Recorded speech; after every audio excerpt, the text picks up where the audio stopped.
আমি এটা কি শুনলাম? আমার তো শরীর কাঁপিচ্ছে। ওই বসের চেলা আমাকে এটা কি শুনাইলো? ভেতর থেকে কেঙ্কা জানি অস্থির অস্থির লাগিচ্ছে। মাথা কাটা খুন করা এগুলো তো সন্ত্রাসরা করে। তাইলে কি এরা সবাই সন্ত্রাস? আমি তো সেটা বুঝবারই পারিনি। এদের থেকে যতটুক সম্ভব দূরে থাকা লাগবি। এরা খুব ভয়ঙ্কর হয়, কখন যে নিজের প্রাণটাই হারামু সেটাই বুঝা পারবো না। কিরে কাশু কুটি থাকিস? তোকে আমি সারা পাড়া ধরে খুঁজে বেড়াচ্ছি, তোকে কোনোটিও খুঁজে পাচ্ছি না। আর তোকে ইনকে লাগছে কিসের জন্যে? কিছু কি হসে নাকি? আরে কিছুই হয়নি আমার। তা কি কবে চাচ্ছু ক?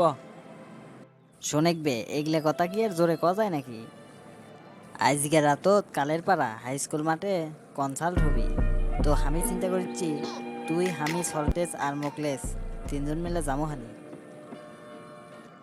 না রে বন্ধু, আমি যাবো না। তোরা যা। আমার শরীরটা আজকে না ভালো নাই। আর ওইদিকে আব্বাও একলা একলা বাড়ি। কে রে বন্ধু, তোর কি হসে বলতো হামাক? তুই তো ইনকা করা চল না, যেটি যেটা হোক তুই তো যাস, তুই তো মিস করার চলই না। আরে উঠি তো আমি গেলাম হানি, কিন্তু আমার শরীরটা না ভালো নাই। তার জন্যই যাবো না। তোরা যা, সমস্যা নাই। আমি তো আছি। না রে বন্ধু, তোর যাওয়াই লাগবি। তুই বুঝিচ্ছিস না কৃষক, আমরা তোকে ছাড়া যায় ভাল লাগে না। আমার শরীরটা না ভালো নাই, তার জন্যই তো বলতেছি আমি যাবো না। তাছাড়া তো গেলাম হানি। আর তোরা আমাকে আর জোর করিস না তো। ওই সেলার কথা আমি কোনোভাবেই মাথার থেকে সরাতে পারছি না। কি যে হসে আমার। আচ্ছা যাই, বাড়ির যাই। এইসব নিয়ে মাথা ঘামালি আমার পেটত ভাত জুটবি না। কি রে বাপ, তোর অফিসের ডিউটি এত তাড়াতাড়ি শেষ হচ্ছে?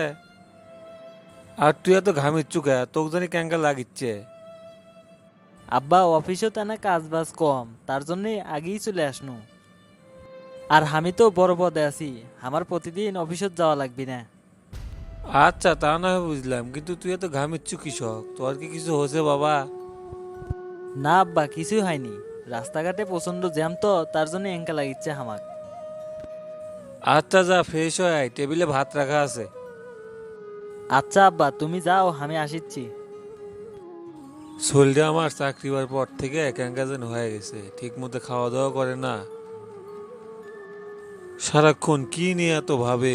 আমি তো বাপ, আমি তো সবই বুঝি। ছোটবেলা থাকতেই ওর মা মারা গেছে, ওর মায়ের অভাব আমি কোনোদিন বুঝবে দেইনি। যখন আমার কাছে যা আছে তাই দিছি, অনেক কষ্ট করে তাকে আমি এই পর্যন্ত মানুষ করছি। মনে মনে ভাবছিলাম শরীরটা চাকরি হওয়ার পর শরীরকে বিয়ে করাবো, কিন্তু সেই পরিস্থিতি তো আর থাকিচ্ছে না। আব্বা তুমি এখনো খাওয়া শুরু করনি কৃষক? আমি কি তোকে ছাড়া খাবার পারি? তুই আগে খা, তারপর আমি খামো আনি। কিরে ফটিক, সারাদিন কুটি থাকিস, তোকে আমরা হাতের কাছে পাই না কোনো সময়।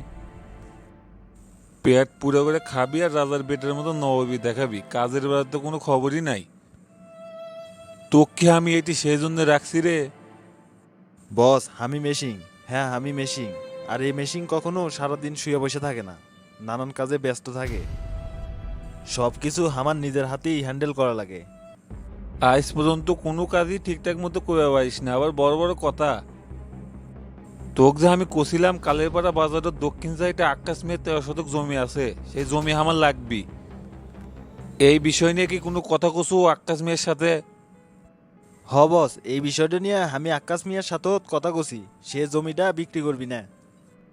বিক্রি কি আর এমনি এমনি করবি রে? মাথায় বন্দুক ঠেকালে আর তল বেটে দুটো লাথি মারলে এমনিতেই জমি বিক্রি করবি?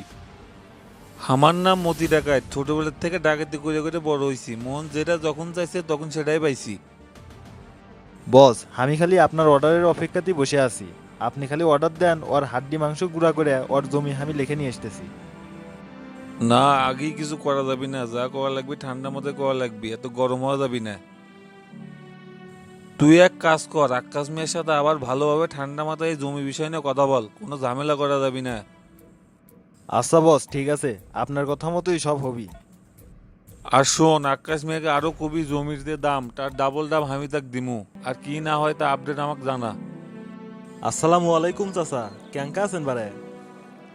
ওয়ালাইকুম আসসালাম বাবা, আল্লাহ যে হালে রাখছে ভালোই আছি, তো তুমি কেঙ্কা আছো বারে? চাচা, আপনাদের দোয়াত আমি ভালোই আছি। তা আপনার ছেলের কি খবর? ও এখন কুটি থাকে? আমার পুরা কপাল বাবা, শরীরটা আমার ভালো স্টুডেন্ট আসছিল। ছোটবেলার থেকে কত কষ্ট করে আমি তাকে মানুষ করলাম একটা ভালো চাকরি পাওয়ার জন্যে। আমার পড়লা অনেক চাকরি পরীক্ষাতেই সব কিছুতেই টিকছিল, কিন্তু ভাইবার যা বের করে দেয়। কেন চাচা, সব কিছুতেই যখন টিকছে তো ভাইবার যায় কিসের জন্য বের করে দেয়? ভাইবার যা টেকা যায়, আমার তো আর অতগুলি টাকা দেয় সামর্থ্য নাই।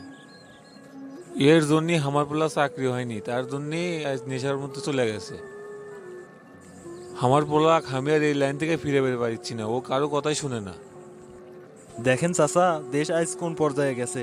যাদের মামা খালু আছে তারাই শুধু চাকরি পায়, আর আমাদের মতো মেধাবী স্টুডেন্টরা ঝরে পড়ে। চাচা, এই অবস্থায় আমরা তো আর কিছু করা পারছি না। আমরা যদি এর প্রতিবাদ করবে যাই তাহলে তো 114টা মামলা দিয়া জেলত ভরে দিব। হ বাবা, এরকম হবেই না বা কৃষক, যোগ্য ব্যক্তিরা যোগ্য জায়গায় না, ও অযোগ্যতা ভরে গেছে। তো বাবা তোমার কি খবর? তুমি না সেই দিন একটা ভেবে দিয়ে আসলে, চাকরি কি হসে? না চাচা, চাকরিটা আমার হয়নি। সব কিছুতেই ঠিকই ভাইবার যায় শুধু আউট করে দেয়। ভাই ভাই, আপনাকে আমি হারিকেন লেগে খুঁজিচ্ছি। কিরে কুদ্দুস, হাঁপাচ্ছিস কৃষক? আর তোর কি হসে, হামাক খুঁজিচ্ছু কিসের জন্যে? আপনার আব্বা গোসল করবার যায় মাথা ঘুরে পড়ে গেছে, তাক হসপিটালে নিয়ে গেছে। আমার সাথে চলেন তাড়াতাড়ি। কি করছু? আমি তো আব্বা ভালো মানুষ রেখে এলাম, আব্বা অসুস্থ হইলো কেঁকা করে।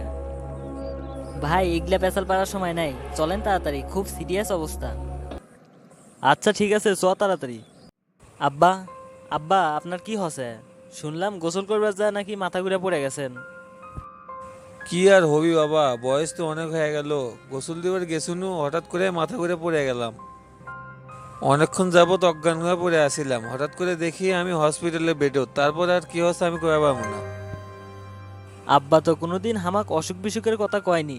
হঠাৎ করে আব্বার সাথে কি এমন হইলো যে মাথা ঘুরে পড়ে গেল? আপনি কি রুগীর সাথে বেশি কথা বলা যাবি না, রুগীর অনেক রেস্টের প্রয়োজন। ডাক্তার সাহেব, আমি রুগীর ছেলে। ও আচ্ছা, আপনি রুগীর ছেলে, আপনার সাথে কিছু জরুরি কথা আছে, বাইরে আসুন। এটি কোয়া যাবি না। ঠিক আছে ডাক্তার সাহেব, চলেন, আমি আসিচ্ছি। আমার আব্বার কি হচ্ছে ডাক্তার সাহেব? আপনি কোমা আমার সাথে কথা করছেন না? বড় কোনো রোগ টোগ ধরা পড়ছে নাকি? আপনাকে যে ক্যাঙ্কা করে কই শোনেন, তাইলে আপনার আব্বার মাথা টিউমার ধরা পড়ছে, অপারেশন করা লাগবে।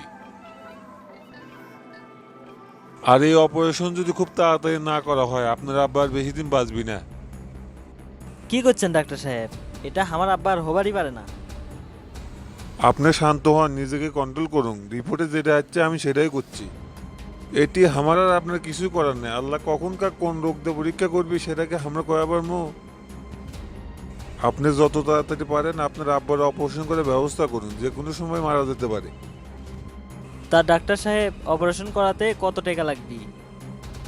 খুবই সিরিয়াস অপারেশন, একটু এদিক সেদিক হলেই রুগী মারা যাবি, 30 লাখ টাকার কম হবি না। কি করছেন ডাক্তার সাহেব? আমি এতগুলো টাকা কোনটি পামু? শোনেন, রুগীকে যদি বাঁচাতে চান দ্রুত টেকার ব্যবস্থা করুন। কি হচ্ছে বাবা, ডাক্তার তো ডেকে নিয়ে যায়, বাইরে কি করলো? আব্বাক তো সত্যি কথা কয় যাবি না, সত্যি কথা শুনলে তো টেনশনই মরে যাবি। না আব্বা, কিছু হয়নি। ডাক্তার কলো যে আপনি নাকি অনেক টেনশন করেন আর রাতে নাকি ঘুমান না, এই জন্যে আপনি মাথা ঘুরে পড়ে গেছেন।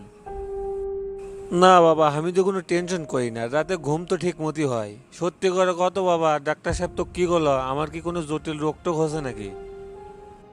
আপনার তেমন কিছুই হয়নি, আর ডাক্তার সাহেবকে হামাক মিথ্যা কথা কবি? তোর চোখ মুখ করছে, তুই আমার সাথে মিথ্যা কথা করছো। তোর চাকরির পর থেকে আমি তো কোনো টেনশনই করি না, রাতে তো ঘুম ঠিকই হয়। তুই সত্যি করে কত বাপ, কি হচ্ছে? কিছুই হয়নি আব্বা, আপনি রেস্ট নেন। ডাক্তার সাহেব আপনাকে রেস্টে থাকবার কইছে। আব্বা আপনি রেস্ট নেন, আমি নিচের ফার্মেসিতে ওষুধ আর কিছু ফলমূল নিয়ে আসিচ্ছি। আল্লাহ, এ কি পরীক্ষার মধ্যে ফালাইলে হামাক? আমি এতগুলো টাকা কুটি থেকে জোগাড় করবো? টেকা যদি জোগাড় করবার না পারি তাহলে তো আমার আব্বাক বাঁচাতে পারবো না। জিঙ্কে করেই হোক আমার আব্বাক বাঁচান লাগবি, আমার আব্বার কিছু হবার দিব না। যাই দেখি, বড় চাচার কাছত যাই, সে তো অনেক বড় চাকরি করে, সে যদি আমাকে একটু সাহায্য করে তাহলে আমার আব্বাক বাঁচাতে পারবো।